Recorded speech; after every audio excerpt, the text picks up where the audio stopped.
ओम नमः शिवाय। हर हर महादेव। सभी श्रोताओं का स्वागत है आपके अपने चैनल मीरा भक्ति स्टोरीज में।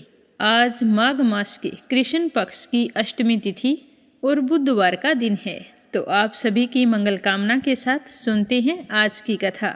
हर दिन की तरह शुभारंभ करते हैं सिद्धि विनायक गणेश जी भगवान की कहानी से। तो प्रेम से कहिए, गणेश जी महाराज की जय हो। एक समय की बात है, एक गांव में एक भाई बहन रहा करते थे।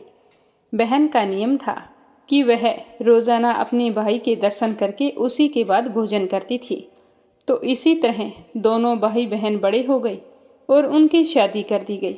बहन अपनी ससुराल चली गई। अब वो वहाँ भी जल्दी जल्दी घर का काम खत्म करती और फिर अपना भाई का मुख देखने के लिए अपने मायके आती। अपने भाई से मिलने के बाद ही घर जाकर भोजन करती। तो एक दिन रास्ते में एक पीपल के नीचे गणेश जी की मूर्ति रखी थी। उसने भगवान के सामने हाथ जोड़कर कहा कि हे गणेश जी भगवान, मेरे जैसा अमर सुहाग और मेरे जैसा अमर पीहर सबको दीजिए। यह कहकर वो अपने मायके चली गई। अब उसका रोजाना का नियम था, वह 2 मिनट गणेश जी भगवान की मूर्ति के आगे रुकती और वही बात कहती और फिर अपने भाई से मिलने के लिए चली जाती। एक दिन उसके पैरों में जंगल की झाड़ियों के कांटे चुभ गई।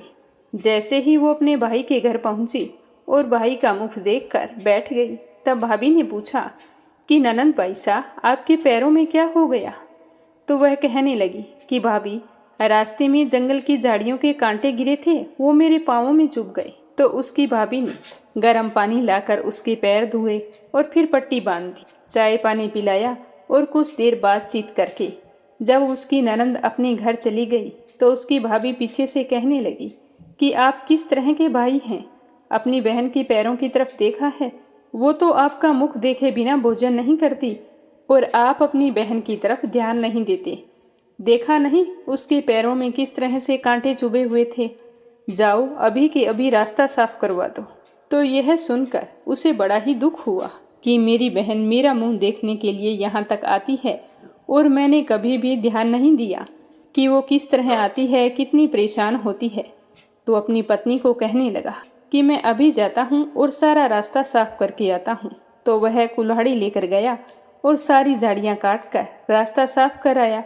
रास्ते को साफ करते हुए उसने ध्यान नहीं दिया, गणेश जी की मूर्ति को भी वहाँ से हटा दी। तो यह देखकर गणेश जी भगवान गुस्सा हो गए। जब वह घर आया तो उसकी तबीयत खराब हो गई और गणेश जी के प्रकोप से वह मृत्यु को प्राप्त हो गया। गांव के लोग इकट्ठा हो गए, संस्कार की तैयारी करने लगे। तो उसकी पत्नी ने रोते हुए कहा कि भाई आप लोग थोड़ी देर रुक जाइए, मेरी ननंद आने वाली है, वो अपना भाई का चेहरा देखे बिना भोजन नहीं करती। तो गांव वाले कहने लगे कि आज तो अपने भाई का मुख देख लेगी, वो कल किसका मुख देखेगी। तो वह कहने लगी कि आज इनकी बहन को इनके दर्शन कर लेने दो, फिर आप ले जाना, यह उसका नियम है। तो गांव वाले उसकी बहन का इंतजार करने लगी। रोज की तरह बहन अपने भाई का मुख देखने के लिए जंगल के रास्ते से निकली। तो जंगल का रास्ता सारा साफ किया हुआ था। तो वह आगे बढ़ी तो उसने देखा कि सिद्धि विनायक भी वहाँ पर नहीं थे। तो वो सोचने लगी कि गणेश जी की मूर्ति कहाँ गई। तभी उसकी नज़र गणेश जी की मूर्ति पर पड़ी। तो उसने मूर्ति को उठाया और साफ करके वापिस उसी जगह पर रख दिया और गणेश जी भगवान को प्रणाम करके कहने लगी कि हे गणेश जी भगवान, मेरे जैसा अमर सुहाग और मेरे जैसा अमर पीहर सबको देना। यह कहकर वो चली गई। तो भगवान सोचने लगे कि अगर आज मैंने इसकी नहीं सुनी तो मेरी कौन मानेगा, कौन मुझे पूजेगा। मैंने तो इसके भाई के प्राण हर लिए हैं। तो सिद्धि विनायक ने उसे आवाज़ दी कि बेटी, इस खेजड़ी की 7 पत्तियां तोड़कर ले जा और उसे कच्चे दूध में घोलकर तुम्हारे भाई के ऊपर छींटा मार देना, तो वह उठकर बैठ जाएगा। तो यह आवाज़ सुनकर बहन पीछे मुड़ी तो पीछे कोई नहीं था। तो वह सोचने लगी कि कौन था, कौन मुझे आवाज़ दे रहा था। कोई बात नहीं, जैसा सुना है वैसा कर लेती हूँ। तो उसने 7 खेजड़ी की पत्तियाँ तोड़ी और अपनी चुनरी के पल्ले बांध ली और अपने भाई के घर पहुँच गई। वहाँ जाकर देखा तो खूब सारे लोग इकट्ठा होकर बैठे थे। भाभी रो रही थी और भाई की लाश रखी हुई थी। तो यह देखकर उसे बहुत दुख हुआ।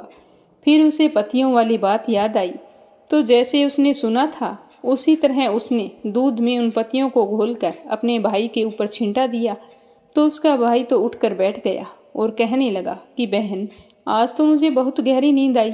तो अपने भाई की बात सुनकर उसकी बहन कहने लगी कि भैया, ऐसी गहरी नींद तो किसी दुश्मन को भी ना आई। यह कहते हुए उसने सारी बात अपने भाई को बता दी। तो यह सुनकर उसके भैया और भाभी बहुत ही खुश हुए और गांव वालों को भी यह जानकर बड़ी ही हैरानी हुई। सारे कहने लगे कि बहन में सत्य था जो उसने अपने भाई को मौत के मुंह से वापस निकाल लिया है। और सारे गणेश जी भगवान का जयकारा लगाने लगे। हे गणेश जी भगवान, जैसे आपने उस लड़की के भाई की रक्षा की, वैसे ही सभी बहनों के भाइयों की रक्षा करना और उनका अमर पीहर और अमर सुहाग बनाए रखना। जो भी आपकी इस कथा को श्रद्धा भाव से सुने, उसकी सारी मनोकामनाएं पूर्ण करना। बोलो गणेश जी भगवान की जय हो। अब अपने सुनते हैं माघ मास महात्म्य का आगे का अध्याय। इस तरह दान पुण्य के बारे में बतलाता हुआ यमदूत विकुंडल से कहने लगा कि हे वेश्ये, मनुष्य को सदैव शालिग्राम की शिला में, वज्र या गोमती चक्र में भगवान वासुदेव का पूजन करना चाहिए, क्योंकि सब पापों का नाश करने वाले, सब पुण्यों को देने वाले तथा मुक्ति प्रदान करने वाले भगवान श्री हरि विष्णु का इसमें निवास होता है। जो मनुष्य शालिग्राम की शिला या हरि चक्र में पूजन करता है, वह अनेक मंत्रों का फल प्राप्त कर लेता है। जो फल देवताओं को निर्गुण ब्रह्मा की उपासना में मिलता है, वही फल मनुष्य को भगवान शालिग्राम का पूजन करने से प्राप्त होता है। जो व्यक्ति शालिग्राम की पूजा करता है, वह यमलोक को कभी नहीं देखता। भगवान को लक्ष्मी जी के पास अथवा बैकुंठ में इतना आनंद नहीं आता जितना शालिग्राम की शिला या गोमती चक्र में निवास करने से आता है। स्वर्ण कमल युक्त करोड़ों शिवलिंग के पूजन से भी इतना फल नहीं मिलता जितना एक दिन शालिग्राम के पूजन से मिल जाता है। भक्ति पूर्वक शालिग्राम का पूजन करने से विष्णु लोक में वास करके मनुष्य चक्रवर्ती होता है। काम, क्रोध, लोभ, मोह, अहंकार से युक्त होकर भी मनुष्य शालिग्राम का पूजन करने से बैकुंठ में प्रवेश करता है।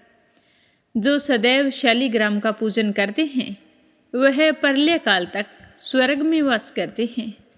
जो दीक्षा, नियम और मंत्रों से चक्र में बलि देता है, वह निश्चय ही विष्णु लोक को प्राप्त होता है।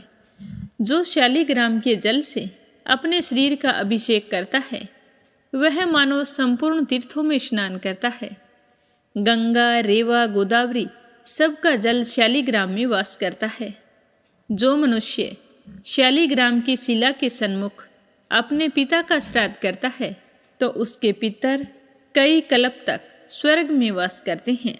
जो लोग नित्य शालिग्राम की शिला का जल पीते हैं, उनके हजारों बार पंचगव्य पीने से क्या प्रयोजन है। शालिग्राम का जल इतना प्रभावशाली है कि अगर शालिग्राम की शिला का जल पिया जाए तो सहस्त्रों करोड़ों तीर्थ करने का कोई फायदा नहीं होता। वह पुण्य फल शालिग्राम की शिला का जल पीने से ही प्राप्त हो जाता है। जहाँ पर शालिग्राम है, वह स्थान तीर्थ के समान है। वहाँ पर किए गए दान और हवन का करोड़ों गुना फल प्राप्त होता है। जो एक बूंद भी शालिग्राम का जल पीता है, वह माता के स्तनों का दुग्ध पान नहीं करता, अर्थात गर्भाशय में नहीं आता है। शालिग्राम शिला में जो कीड़े मकोड़े एक कोस के अंतर पर मरते हैं, वह भी बैकुंठ को प्राप्त होते हैं। जो फल वन में तप करने से प्राप्त होता है, वही फल भगवान को सदैव स्मरण करने से प्राप्त हो जाता है। मोहवश अनेक प्रकार के घोर पाप करने वाला मनुष्य भी भगवान को प्रणाम करने से नरक नहीं जाता है।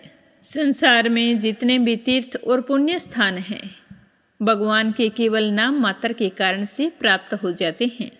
अतः हर मनुष्य को शालिग्राम स्वरूप भगवान जी की पूजा अवश्य करनी चाहिए। तो आज का अध्याय समाप्त हुआ। अब अपने सुनेंगे भागवत कथा का आगे का अध्याय। विष्णु जी का आशीर्वाद पाने के लिए श्रद्धा भाव से सुनते रहिए। बोलो लक्ष्मीपति नारायण के अनंत स्वरूपों की जय हो। बोलो राधा कृष्ण की जय हो। बोलो भागवत कथा की जय हो। जब वैष्णव और महेश्वर दोनों जवर आपस में लड़ने लगे तो वैष्णव जवर के तेज से महेश्वर जवर पीड़ित होकर चिल्लाने लगा और अत्यंत भयभीत हो गया।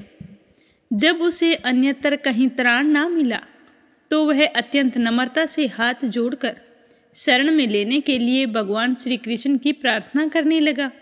कहने लगा कि हे प्रभु, आपकी शक्ति अनंत है। आप ब्रह्मादि ईश्वरों के भी परम महेश्वर हैं। आप सबकी आत्मा और सर्व स्वरूप हैं।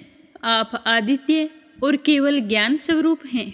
संसार की उत्पत्ति, स्थिति और संहार के कारण आप हैं। श्रुतियों के द्वारा आपका ही वर्णन और अनुमान किया जा सकता है। आप समस्त विकारों से रहित स्वयं ब्रह्मा हैं। मैं आपको प्रणाम करता हूँ। काल, देव, क्रम, जीव, स्वभाव, सूक्ष्म भूत, शरीर, सूत्र आत्मा, प्राण, अहंकार, एकादश इंद्रियां और पंचभूत, इन सब का संगात लिंग शरीर और बीज अंकुर के अनुसार उससे कर्म और कर्म से फिर लिंग शरीर की उत्पत्ति, यह सब आप ही की माया है। आप माया के निषेध की परम अवधि हैं। मैं आपकी शरण ग्रहण करता हूँ। हे प्रभु, आप अपनी लीला से ही अनेकों रूप धारण करते हैं और देवता, साधु तथा लोक मर्यादाओं का पालन पोषण करते हैं। साथ ही उन मार्गगामी और हिंसक असुरों का संहार भी करते हैं। आपका यह अवतार पृथ्वी का भार उतारने के लिए हुआ है। हे प्रभु, आपके शांत, उग्र और अत्यंत भयानक दूसरे तेज जवर से मैं अत्यंत संतप्त हो रहा हूँ।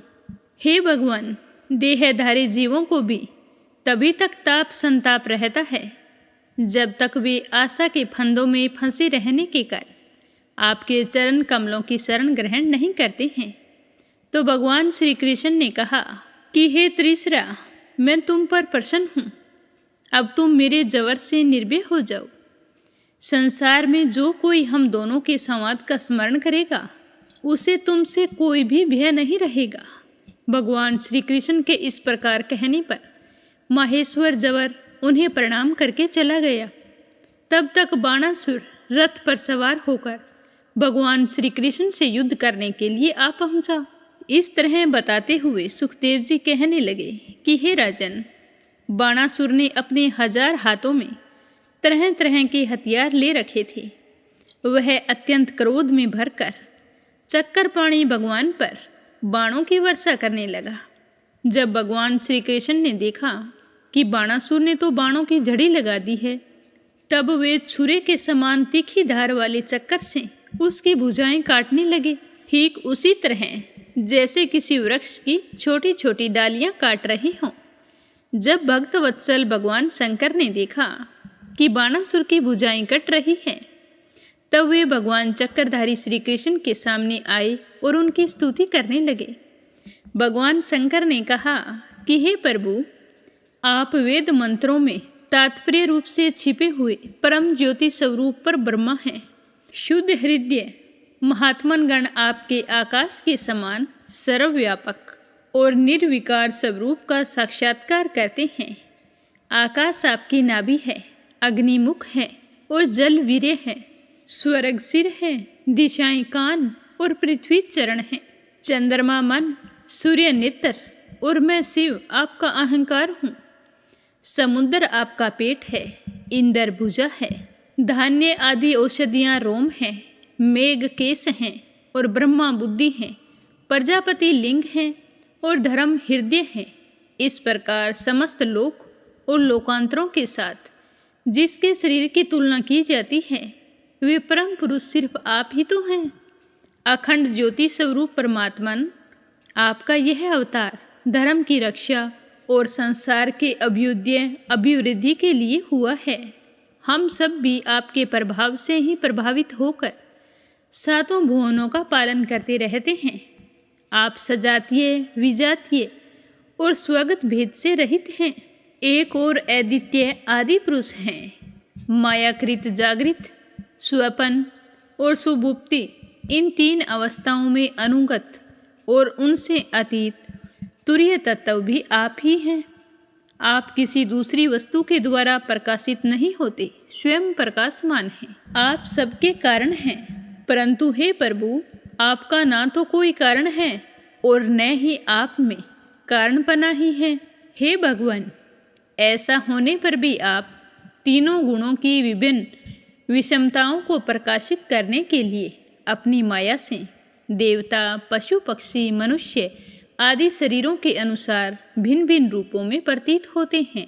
हे प्रभु, जैसे सूर्य अपनी छाया से बादलों को ही ढक जाता है और उन बादलों तथा विभिन्न रूपों को प्रकाशित करता है, उसी प्रकार आप तो स्वयं प्रकाश हैं, परंतु गुणों के द्वारा मानो ढक से जाते हैं और समस्त गुणों तथा गुण अभिमानी जीवों को प्रकाशित करते हैं। वास्तव में आप अनंत हैं। हे भगवान, आपकी माया से मोहित होकर लोग स्त्री, पुरुष, देह, गेह आदि में आसक्त हो जाते हैं और फिर दुख के अपार सागर में डूबने उतरने लगते हैं। संसार के मानवों को यह मनुष्य शरीर आपने अत्यंत कृपा करके दिया है। जो पुरुष इसे पाकर भी अपनी इंद्रियों को वश में नहीं करता और आपके चरण कमलों का आश्रय नहीं लेता, उनका सेवन नहीं करता, उसका जीवन अत्यंत शोचनीय है और वह स्वयं अपने आप को धोखा दे रहा है। हे प्रभु, आप समस्त प्राणियों के आत्मा, प्रियतम और ईश्वर हैं। जो मृत्यु का ग्रास मनुष्य आपको छोड़ देता है और अनात्म, दुख रूप एवं तुच्छ विषयों में सुख बुद्धि करके उनके पीछे भटकता है, वह इतना मूर्ख है कि अमृत को छोड़कर विष पी रहा है। मैं ब्रह्मा, सारे देवता और विशुद्ध हृदय वाले ऋषि मुनि सब प्रकार से और सर्वात्म भाव से आपके शरणागत हैं, क्योंकि आप ही हम लोगों के आत्मा, प्रियतम और ईश्वर हैं। आप जगत की उत्पत्ति, स्थिति और प्रलय के कारण हैं। आप सब में सम, परम शांत आत्मा और इष्ट देव हैं। आप एक अद्वितीय और जगत के आधार तथा अधिष्ठान हैं। हे प्रभु, हम सब संसार से मुक्त होने के लिए ही आपका भजन करते हैं। देव, यह बाणासुर मेरा परम प्रिय, कृपा पात्र और सेवक है। मैंने इसे अभय दान दिया है। हे प्रभु, जिस प्रकार इसके परदादा दैत्यराज प्रहलाद पर आपका कृपा प्रसाद है, वैसा ही कृपा प्रसाद आप इस पर भी करें। तो यह सुनकर भगवान श्री कृष्ण कहने लगे कि भगवान, आपकी बात मानकर जैसा आप चाहते हैं मैं इसे निर्भय किए देता हूँ। आपने पहले इसके संबंध में जैसा निश्चय किया था, मैंने इसकी भुजाएं काटकर उसी का अनुमोदन किया है। मैं जानता हूँ कि बाणासुर दैत्यराज बलि का पुत्र है, इसीलिए मैं इसका वध भी नहीं कर सकता, क्योंकि मैंने प्रहलाद को वर दे दिया है कि मैं तुम्हारे वंश में पैदा होने वाले किसी भी दैत्य का वध नहीं करूँगा। मैंने तो इसका घमंड चूर करने के लिए ही इसकी भुजाएं काट दी है। इसकी बहुत बड़ी सेना पृथ्वी के लिए भार हो रही थी, इसीलिए मैंने उसका भी संहार कर दिया है। अब इसकी 4 भुजाएं बची हैं, ये अजर अमर बनी रहेंगी। यह बाणासुर आपके पार्षदों में मुख्य होगा। अब इसको किसी से किसी प्रकार का भय नहीं है। श्री कृष्ण से इस प्रकार अभय दान प्राप्त करके बाणासुर ने उनके पास आकर धरती में माथा टेका, प्रणाम किया और अनिरुद्ध जी को अपनी पुत्री उषा के साथ रथ पर बैठाकर भगवान के पास ले आया। इसके बाद भगवान श्री कृष्ण ने महादेव जी की सम्मति से वस्त्र अलंकार विभूषित उषा और अनिरुद्ध जी को एक अक्षुणी सेना के साथ आगे करके द्वारिका के लिए प्रस्थान किया। और इधर द्वारिका में भगवान श्री कृष्ण आदि के शुभ आगमन का समाचार सुनकर झंडियों और तोरणों से नगर का कोना कोना सजा दिया। बड़ी बड़ी सड़कों और चौराहों को चंदन मिश्रित जल से सींच दिया। नगर के नागरिक, बंधु बांधवों और ब्राह्मणों ने आगे आकर खूब धूमधाम से भगवान का स्वागत किया। उस समय शंख, नगारों और ढोलों की तुमुल ध्वनि हो रही थी। इस प्रकार भगवान श्री कृष्ण ने अपनी राजधानी में प्रवेश किया। तो यह बताते हुए सुखदेव जी कहने लगे कि हे राजन, जो पुरुष श्री शंकर जी के साथ भगवान श्री कृष्ण का युद्ध और उनकी विजय की कथा का प्रातःकाल उठकर स्मरण करता है, उसकी कभी भी पराजय नहीं होती। प्रिय परीक्षित, एक दिन शाम प्रद्युम्न, चारुभानु और गद्ध चारों यदुवंशी राजकुमार घूमने के लिए उपवन में गए। वहां बहुत देर तक खेलते खेलते उन्हें प्यास लग गई। अब वे इधर उधर जल की खोज करने लगे तो वे कुएं के पास पहुंच गए। उस कुएं में जल नहीं था, पर उसमें एक बड़ा ही विचित्र जीव दिखाई दे रहा था। वह जीव पर्वत के समान आकार का एक गिरगिट था। उसे देखकर उनके आश्चर्य की सीमा नहीं रही। उनका हृदय करुणा से भर आया और वे उसे बाहर निकालने का प्रयत्न करने लगे। उन्होंने चमड़े और सूत की रस्सियों से बांधकर बाहर निकालने की कोशिश की, परंतु राजकुमार उसे बाहर निकालने के प्रयत्न में सफल नहीं हुए। तब वे सारे के सारे भगवान श्री कृष्ण के पास गए और वहां जाकर उस आश्चर्यमय वृतांत के बारे में बताया।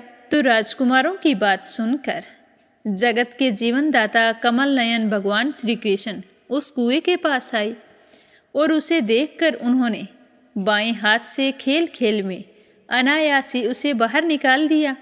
भगवान श्री कृष्ण के कर कमलों का स्पर्श होते ही उसका गिरगिट रूप जाता रहा और उसने एक स्वर्गीय देवता का रूप धारण कर लिया। अब उसके शरीर का रंग तपाए हुए सोने के समान चमक रहा था और उसके शरीर पर अद्भुत वस्त्र, आभूषण और पुष्पों के हार शोभा पा रहे थे। भगवान श्री कृष्ण जानते थे कि इस दिव्य पुरुष को गिरगिट की योनि क्यों मिली थी, पर जिस कारण से मिली थी वह कारण सर्वसाधारण को मालूम हो जाए, इसीलिए उन्होंने उस दिव्य पुरुष से पूछा कि महाभाग, तुम्हारा रूप तो बहुत सुंदर है, तुम कौन हो? मैं तो ऐसा समझता हूँ कि तुम अवश्य ही कोई श्रेष्ठ देवता हो। हे कल्याण मूर्ति, किस कर्म के फल से तुम्हें इस योनि में आना पड़ा? वास्तव में तुम इस योनि के योग्य नहीं हो। हम लोग तुम्हारा वृतांत जानना चाहते हैं। यदि तुम हम लोगों को वह बतलाना उचित समझो तो हमें अपना परिचय दो। इस तरह बताते हुए सुखदेव जी कहने लगे कि हे राजन, जब अनंत मूर्ति भगवान श्री कृष्ण ने राजा नग से, क्योंकि वे इस रूप में प्रकट हुए थे, इस प्रकार पूछा, तब उन्होंने अपना सूर्य के समान जाज्वल्यमान मुकुट झुकाकर भगवान को प्रणाम किया और वे इस प्रकार कहने लगे कि हे प्रभु, मैं महाराजा इक्ष्वाकु का पुत्र राजा नृग हूँ। जब कभी किसी ने आपके सामने दानियों की गिनती की होगी तब उसमें मेरा नाम भी अवश्य आपके कानों में पड़ा होगा। हे प्रभु, आप समस्त प्राणियों की एक एक वृत्ति के साक्षी हैं।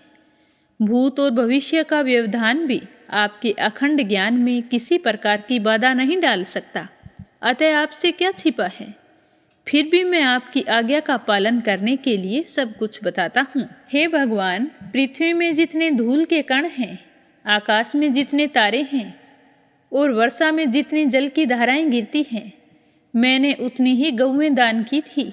वे सारी गौएं दुधारू, नौजवान, सिद्धि, सुंदर, सुलक्षणा और कपिला थी। उन्हें मैंने न्याय के धन से प्राप्त किया था। सबके साथ बछड़े थे। उन गौओं के सींगों में सोना मंडा हुआ था और खुरों में चांदी लगाई हुई थी। उन्हें वस्त्र, हार और गहनों से सजा दिया जाता था। ऐसी गौओं का मैंने दान किया है। हे भगवान, मैं युवावस्था से संपन्न श्रेष्ठ ब्राह्मण कुमारों को, जो सद्गुणी, शील संपन्न, कष्ट में पड़े हुए कुटुंब वाले, दम्भ रहित तपस्वी, वेद पाठी, शिष्यों को विद्या दान करने वाले तथा सच्चरित्र होते वस्त्र आभूषण से अलंकृत करता और उनको गौओं का दान करता। इस प्रकार मैंने बहुत सी गौएं, पृथ्वी, सोना, घर, घोड़े, हाथी, दासियों सहित कन्याएं, तिलों के पर्वत, चांदी, सैया, वस्त्र, रतन, गृह सामग्री और रथ आदि दान किए। अनेकों यज्ञ किए और बहुत से कुएं और बावड़ी आदि बनवाए।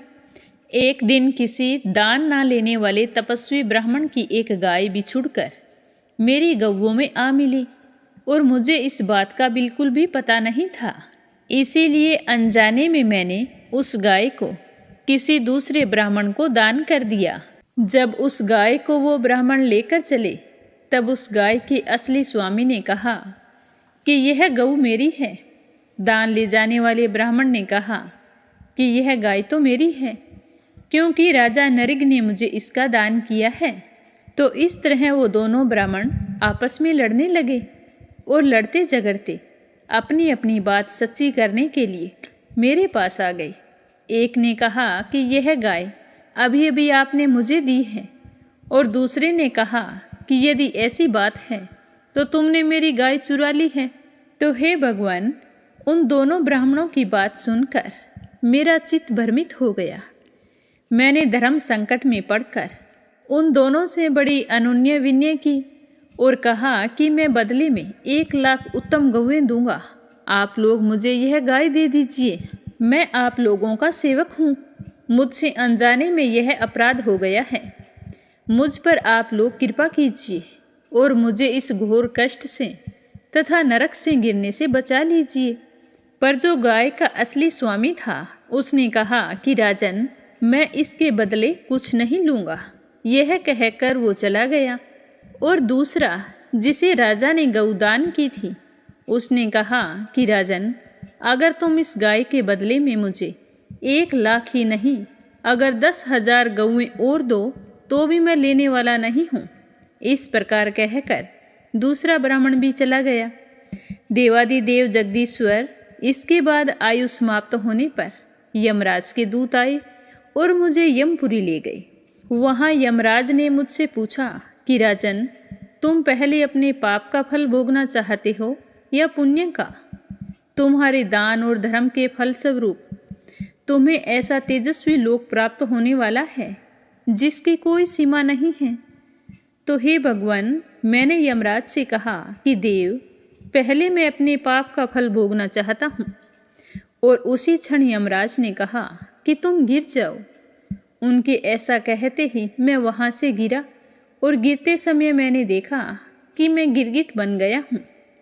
मैं ब्राह्मणों का सेवक, उदार, दानी और आपका भगत था। मुझे इस बात की उत्कृष्ट अभिलाषा थी कि किसी प्रकार आपके दर्शन हो जाए। तो इस प्रकार आपकी कृपा से मेरे पूर्व जन्मों की स्मृति नष्ट नहीं हुई है। हे भगवान, आप परमात्मा हैं।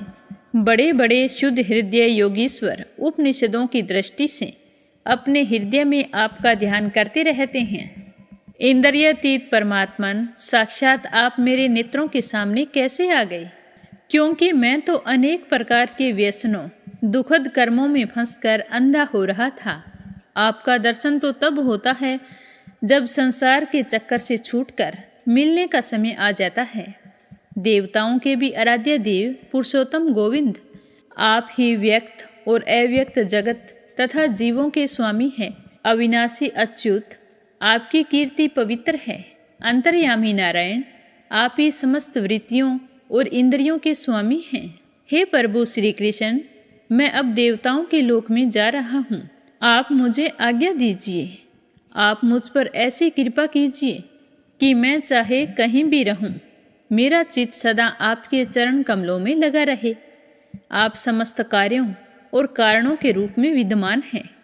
आपकी शक्ति अनंत है और आप स्वयं ब्रह्मा हैं। मैं आपको नमस्कार करता हूँ। सच्चिदानंद स्वरूप सर्व अंतर्यामी वासुदेव श्री कृष्ण, आप समस्त योगों के स्वामी योगेश्वर हैं। मैं आपको बार बार नमस्कार करता हूँ। राजा नरिग ने इस प्रकार कहकर भगवान की परिक्रमा की और अपने मुकुट से उनके चरणों का स्पर्श करके प्रणाम किया और फिर उनसे आज्ञा लेकर सबके देखते ही देखते श्रेष्ठ विमान पर बैठकर सवार हो गए। राजा नरिग के चले जाने पर ब्राह्मणों के परम प्रेमी, धर्म के आधार देवकी नंदन भगवान श्री कृष्ण ने क्षत्रियों को शिक्षा देने के लिए वहाँ पर उपस्थित अपने कुटुंब के लोगों से कहा कि जो लोग अग्नि के समान तेजस्वी हैं, वे भी ब्राह्मणों का थोड़े से थोड़ा धन हड़प कर नहीं पचा सकते। तो फिर जो अभिमानवश झूठ मूठ अपने को लोगों का स्वामी समझते हैं, वे राजा तो पचा ही क्या सकते हैं। मैं हलाहल विष को विष नहीं मानता, क्योंकि उसकी चिकित्सा होती है। वस्तुतः ब्राह्मणों का धन ही परम विष है। उसको पचा लेने के लिए पृथ्वी में कोई औषधि, कोई उपाय नहीं है। हलाहल विष केवल खाने वाले का प्राण लेता है, और आग भी जल के द्वारा बुझाई जा सकती है। परंतु ब्राह्मण के धन रूप अरुणि से जो आग पैदा होती है, वह सारे कुल को समूल जला डालती है। ब्राह्मण का धन यदि उसकी पूरी सम्मति लिए बिना भोगा जाए, तो वह भोगने वाले, उसके लड़के और पोतर, इन 3 पीढ़ियों को चौपट कर डालता है। परंतु यदि ब्राह्मण का धन बलपूर्वक हट करके उसका उपभोग किया जाए, तब तो वह पुरुष के पूर्व की 10 पीढ़ियां और आगे की 10 पीढ़ियों को नष्ट कर डालता है। जो मूर्ख राजा अपनी राजलक्ष्मी के घमंड से अंधे होकर ब्राह्मणों का धन हड़पना चाहते हैं, समझना चाहिए कि वे जानबूझकर नरक में जाने का रास्ता साफ कर रहे हैं। वे ये नहीं देखते हैं कि इस धन को हड़पने की वजह से हमें अंधे पतन के कैसे गहरे गड्ढे में गिरना पड़ेगा।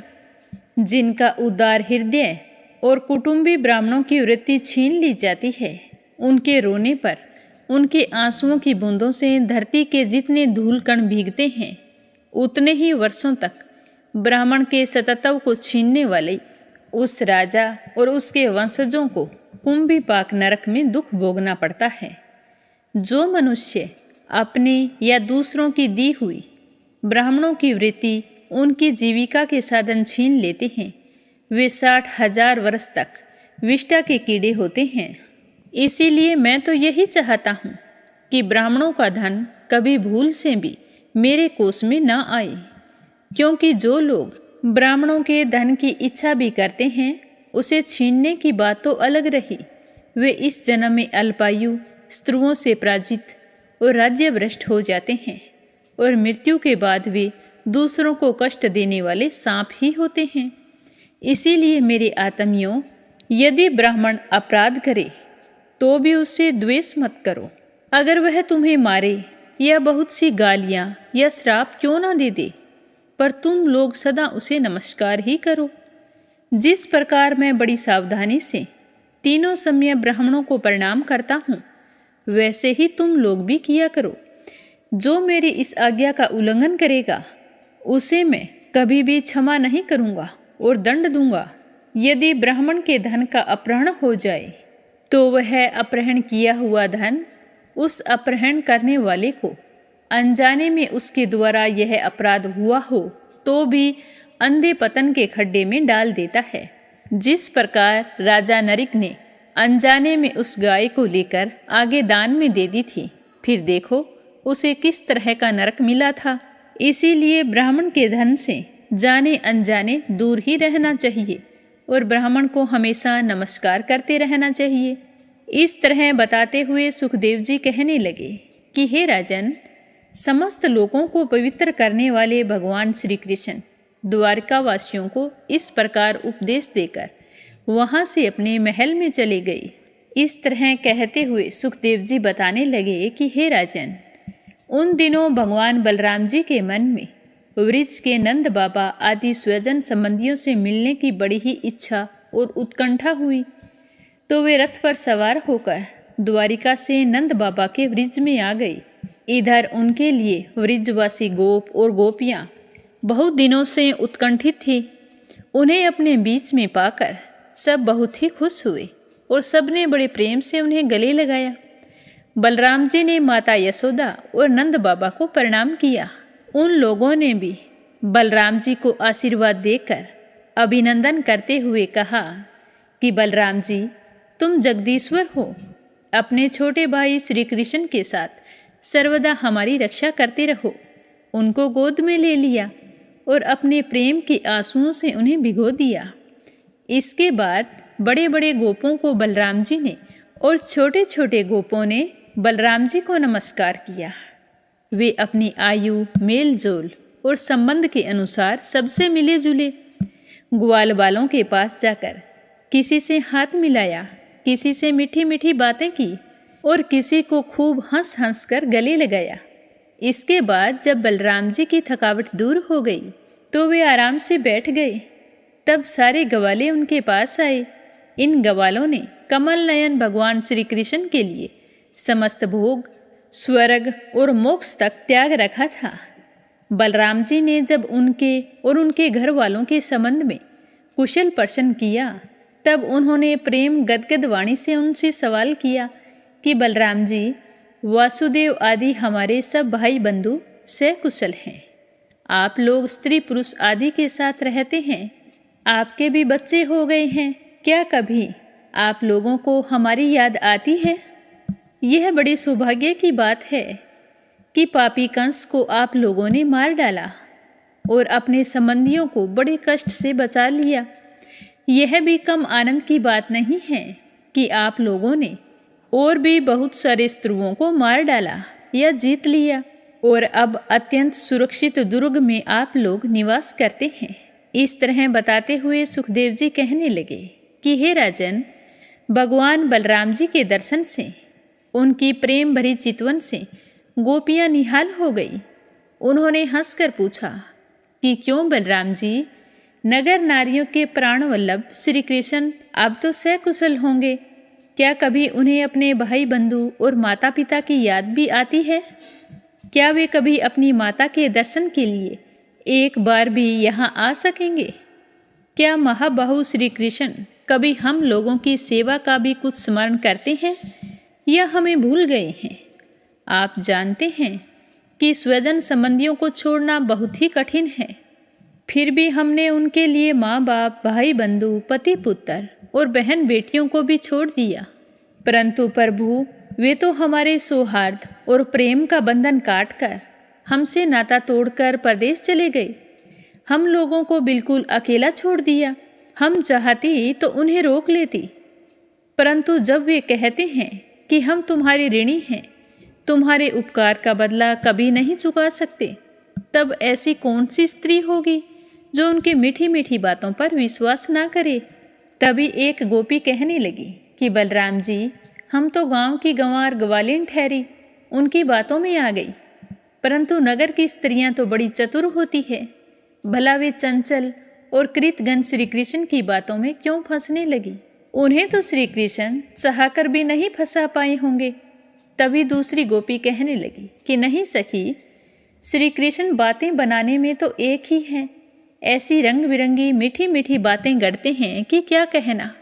उनकी सुंदर मुस्कुराहट और प्रेम भरी चितवन से नगर की नारियां भी प्रेम आवेश से व्याकुल हो जाती होंगी और वे अवश्य ही उनकी बातों में आकर अपने आप को न्योछावर कर देती होंगी।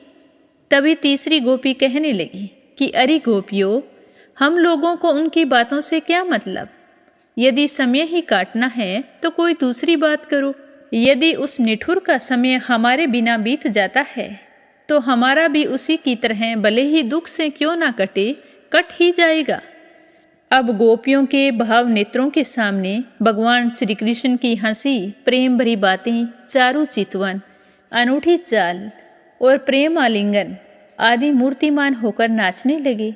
वे उनकी बातों की मधुर स्मृतियों में तन्मय होकर रोने लगी। हे राजन, भगवान बलराम जी नाना प्रकार से अनुन्य विन्य करने में बड़े निपुण थे, तो उन्होंने भगवान श्री कृष्ण के हृदय स्पर्शी और लुभावने संदेश सुना सुनाकर गोपियों को सांत्वना दी और वसंत के 2 महीने चैत्र और वैशाख वहीं पर रहकर बिताए। वे रात्रि के समय गोपियों में रहकर उनके प्रेम की अभिवृद्धि करते। क्यों न हो भगवान राम जी जो ठहरे, उस समय कुमुदनी की सुगंध लेकर भीने भीने वायु चलती रहती। पूर्ण चंद्रमा की चांदनी छिटक कर यमुना जी के तटवर्ती उपवन को उज्जवल कर देती और भगवान बलराम गोपियों के साथ वहीं विहार करते। वरुण देव ने अपनी पुत्री वारुणी देवी को वहां भेज दिया। वह एक वृक्ष के खोडर से बह निकली। उसने अपनी सुगंध से सारे वन को सुगंधित कर दिया। मधुधारा की वह सुगंध वायु ने बलराम जी के पास पहुंचाई, मानो उसने उन्हें उपहार दिया हो। उसकी महक से आकृष्ट होकर बलराम जी गोपियों को लेकर वहां पहुंच गए। और उनके साथ उसका पान किया। उस समय गोपियां बलराम जी के चारों ओर उनके चरित्र का गान कर रही थी और वे मतवाले से होकर वन में विचर रहे थे। उनके नेत्र आनंद से निहाल हो रहे थे। गले में पुष्पों का हार शोभा पा रहा था। वैजयंती की माला पहने हुए आनंद उन्मत्त हुए घूम रहे थे। उनके एक कान में कुंडल झलक रहा था। मुखार बिंद पर मुस्कुराहट की शोभा निराली थी। उस पर पसीने की बूंदें हिमकण के समान जान पड़ती थी। सर्वशक्तिमान बलराम जी ने जल क्रीड़ा करने के लिए यमुना जी को पुकारा, परंतु यमुना जी ने यह समझकर कि ये तो मतवाले हो रहे हैं, उनकी आज्ञा का उल्लंघन कर दिया। वे नहीं आई। तब बलराम जी ने क्रोधपूर्वक अपनी हल की नोक से उन्हें खींचा और कहा कि पापिन यमुने, मेरे बुलाने पर तू मेरी आज्ञा का उल्लंघन करके यहाँ नहीं आ रही, मेरा तिरस्कार कर रही है। अब देख, मैं तुझे तेरे स्वेच्छाचार का फल चखाता हूँ। देख, मैं मेरे हल की नोक से तेरे 100 टुकड़े कर देता हूँ। जब बलराम जी ने यमुना जी को इस प्रकार डांटा फटकारा, तब वे चकित और भयभीत होकर बलराम जी के चरणों में गिर पड़ी और गिड़गिड़ा कर प्रार्थना करने लगी कि लोक अभिराम बलराम जी, महाबाहो, मैं आपका पराक्रम भूल गई थी। हे जगतपते, अब मैं जान गई हूँ कि आपके अंश मात्र शेष जी इस सारे जगत को धारण करते हैं। भगवान, आप परम ऐश्वर्यशाली हैं। आपके वास्तविक स्वरूप को न जानने के कारण ही मुझसे यह अपराध हो गया है। सर्वस्वरूप भक्त वत्सल, मैं आपकी शरण में हूँ। आप मेरी भूल चूक क्षमा कीजिए, मुझे छोड़ दीजिए। अब यमुना जी की प्रार्थना स्वीकार करके भगवान बलराम जी ने उन्हें क्षमा कर दिया और फिर जैसे गजराज हाथिनियों के साथ क्रीड़ा करता है, वैसे ही गोपियों के साथ जल क्रीड़ा करने लगे। जब वे अथेष्ट जल विहार करके यमुना जी से बाहर निकले, तब लक्ष्मी जी ने उन्हें नीलांबर, बहुमूल्य आभूषण और सोने का सुंदर हार दिया। बलराम जी ने नीले वस्त्र पहन लिए और सोने की माला गले में डाल ली।